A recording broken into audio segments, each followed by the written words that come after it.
is the story of his family. When Jacob's son Joseph was 17 years old, he took care of the sheep with his brothers, the sons of Bilhah and Zilpah. But he was always telling his father all sorts of bad things about his brothers. Jacob loved Joseph more than he did any of his other sons, because Joseph was born after Jacob was very old.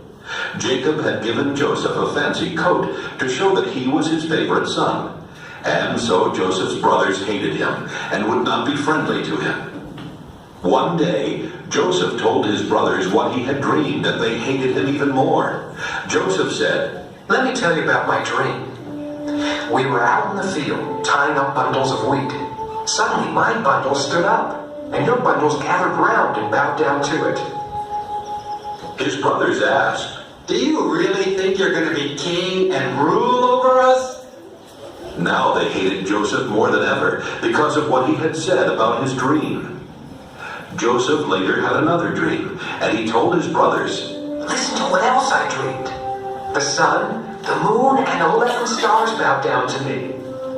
When he told his father about this dream, his father became angry and said, "What's that supposed to mean? Are your mother and I and your brothers all going to come and bow down in front of you?" Joseph's brothers were jealous of him, but his father kept wondering about the dream.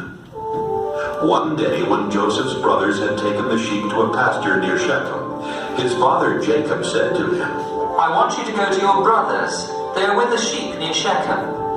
"Yes, sir," Joseph answered. His father said, "Go and find out how your brothers and the sheep are doing. Then come back and let me know." So he sent him from Hebron Valley. Joseph was near Shechem and wandering through the fields when a man asked, "What are you looking for?" Joseph answered, "I'm looking for my brothers who are watching the sheep.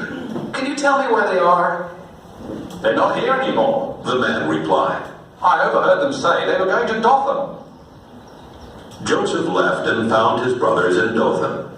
But before he got there, they saw him coming and made plans to kill him. They said to one another, "Look, here comes the hero of those dreams. Let's kill him and throw him into a pit and say that some wild animal ate him. Then we'll see what happens to those dreams."